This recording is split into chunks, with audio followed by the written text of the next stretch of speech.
And I said, if we could find the love in my brain, like maybe I could take it out. You send signal, you listen for an echo.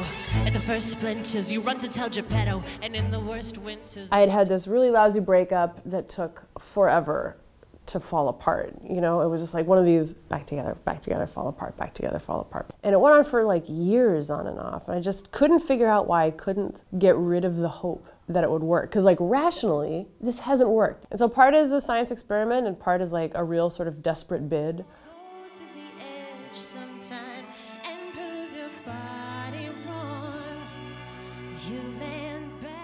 So I went into the lab and I looked at photos of my ex-boyfriend and we measured in a really careful way the response of my brain as I did that. Compared it to the activity in my brain when I looked at pictures of another dude with whom I was not in love, so there's a control. And we found that my brain responded in ways that were consistent with earlier scientific findings. Yeah, these particular parts of her brain light up in love.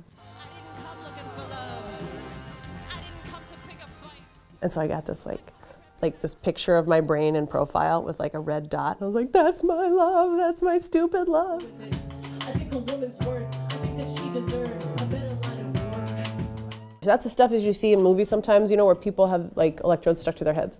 To see if we could change the way that my brain behaved in those emotional centers. I did 9 sessions of neurofeedback. So it's me hooked up to all these electrodes and I'm seeing when the parts of my brain that are involved with like emotional attachment are active and when they're not. And I get a little ding every time my brain chills out and acts kind of with a normal threshold. And after the sessions were over, it wasn't like I looked at this dude and I was like, dead read, never met him, but I feel like I had the same list of 10 feelings. But before I felt like the crazy making ones were at top, like obsession and longing and fixation, you know, those. And now I felt like it was flipped and it was like amity and respect and affection. And it just felt easier at the end of the session. Not to say like I'm gonna Men in Black you and make you forget about this dude, but to train your brain the way you train a muscle, to be strong and resilient and be able to respond appropriately to the circumstances of your breakup. That said, I'm like one person, so I don't want to overstate this as like, here's established science, next. And then I went back in and I did the experiment again, where I looked at photos of my ex and then photos of a dude who just sort of looked like my ex, but I was in love with. And my brain did respond in a markedly different way.